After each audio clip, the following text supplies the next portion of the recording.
E aí, pessoal?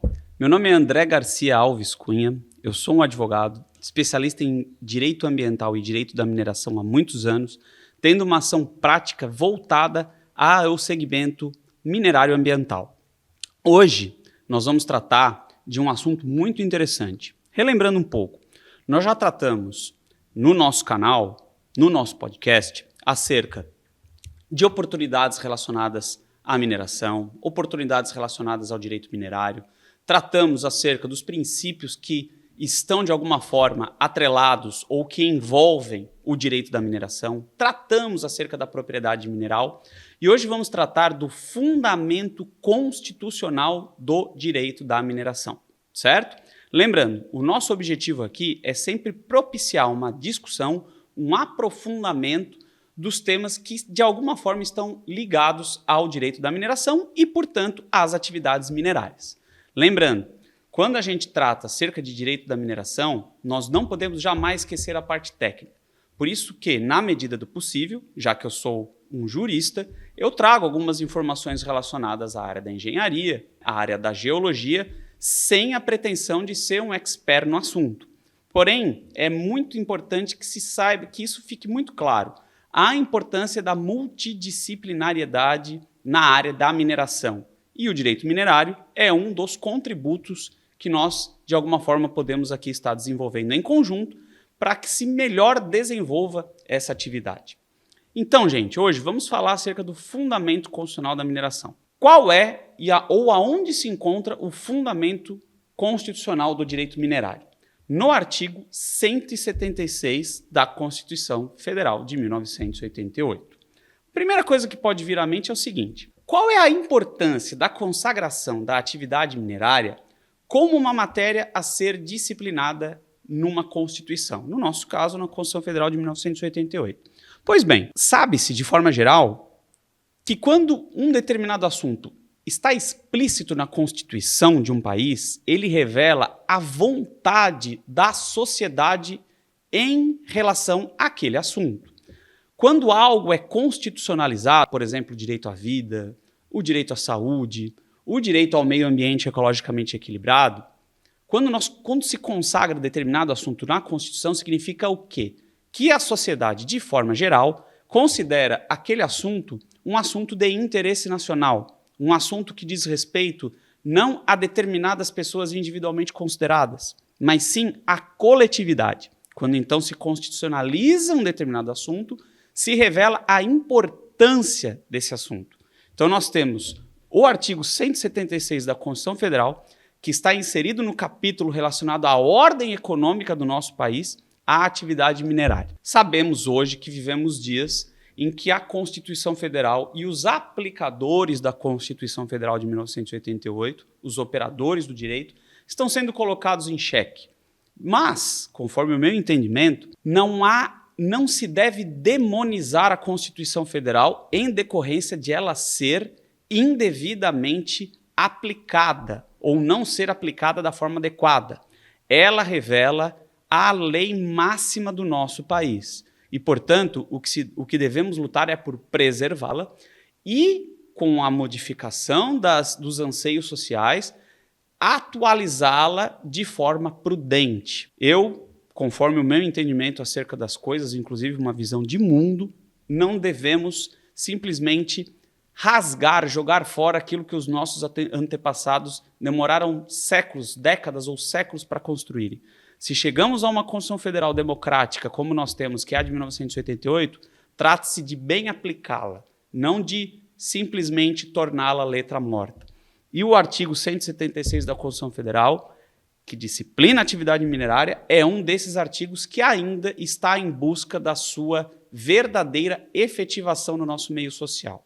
Infelizmente, a demonização da atividade minerária, algo que acontece bastante, afeta de uma forma geral a aplicação desse artigo de forma efetiva, de forma ampla, de forma eficaz, quando a gente trata de relações sociais que, de alguma forma, se desdobram na mineração, na relação das comunidades com a mineração, enfim, certo?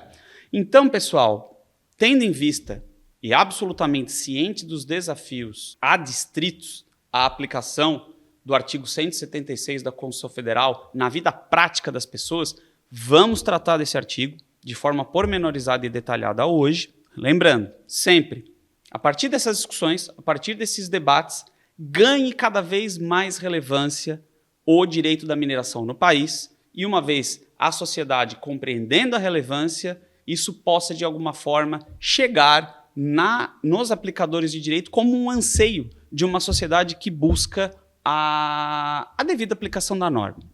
Pois bem, pessoal, então eu vou me permitir, num primeiro momento, ler aqui para vocês o artigo 176 da Constituição, o caput, mais especificamente o caput. O que é caput, André? A cabeça, a primeira parte do artigo. Então eu vou ler aqui para vocês. O artigo 176 diz: as jazidas, nós falamos, né? Já num dos nossos podcasts, diferença entre jazida e mina. Quem ainda não viu, vai lá ver no nosso vídeo. As jazidas em lavra ou não e demais recursos minerais e os potenciais de energia hidráulica constituem propriedade distinta da do solo para efeitos de exploração ou aproveitamento e pertencem à União, garantida ao concessionário a propriedade do produto da lavra. Então aqui a gente tem uma série de coisas que a gente pode estar trabalhando, certo? Num único artigo. Num único artigo a gente tem uma aplicabilidade prática impressionante, uma série de esclarecimentos que vão auxiliar você na sua atividade.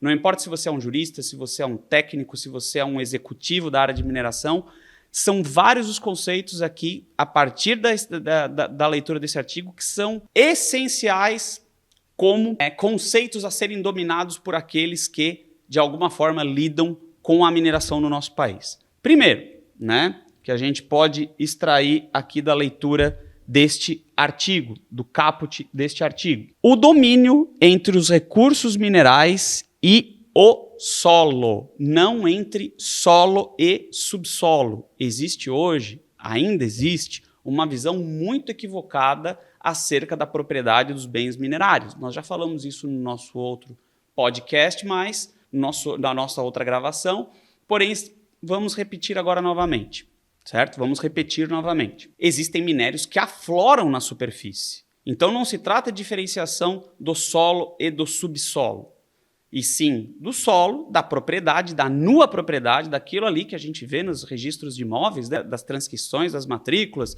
norte com fulano, sul com ciclano, leste com beltrano, oeste, né? com outro indivíduo. Isso é a propriedade do imóvel, a propriedade do solo. E a propriedade mineral é o quê? É a jazida mineral, é aquele minério in situ que pertence à União, certo? Uma outra situação muito interessante que a gente pode abstrair a partir da leitura desse caput, desse artigo, é o quê? A questão de que esta propriedade dos recursos minerais constituem uma propriedade da União, certo? Então, para que haja a exploração ou o aproveitamento do minério, a União deve promover dois tipos de instrumentos jurídicos destinados ao pretenso minerador para que ele possa fazer uso daquele bem mineral que é de propriedade da União. No caso, no momento da pesquisa mineral, e nós vamos entrar isso de forma mais detalhada quando nós tratarmos do processo administrativo minerário, mas já de antemão esclarecendo, quando nós falamos de pesquisa mineral, nós falamos de autorização. Quando nós falamos de lavra, nós falamos de concessão, certo? Concessão de uma forma ampla. É um termo amplo para depois nós encaixarmos os regimes de aproveitamento.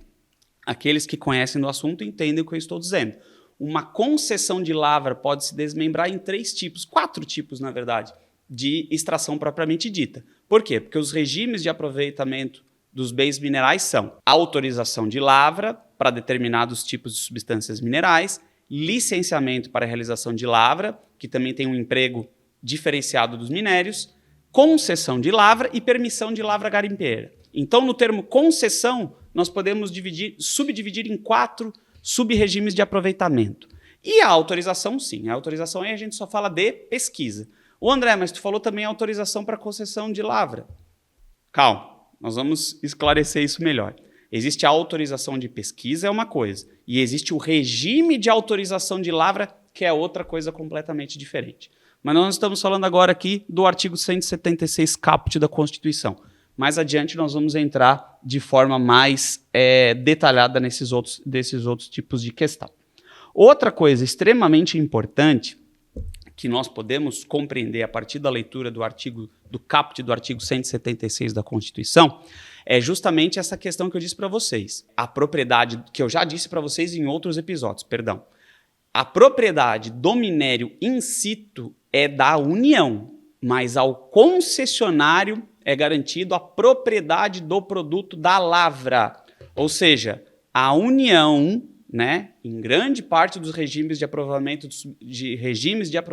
de substâncias minerais no nosso país, ela tem um domínio sobre o recurso mineral, mas ela não explora. Quem vai auferir riqueza decorrente desse minério é a sociedade como um todo e um minerador devidamente identificado, ok? Esses aqui, então, são os primeiros detalhes que eu queria passar para vocês do artigo 176 da Constituição e voltamos num próximo programa para conversarmos acerca dos parágrafos relacionados a esse artigo, tá ok? Queria agradecer a atenção de vocês e até a próxima. Um grande abraço.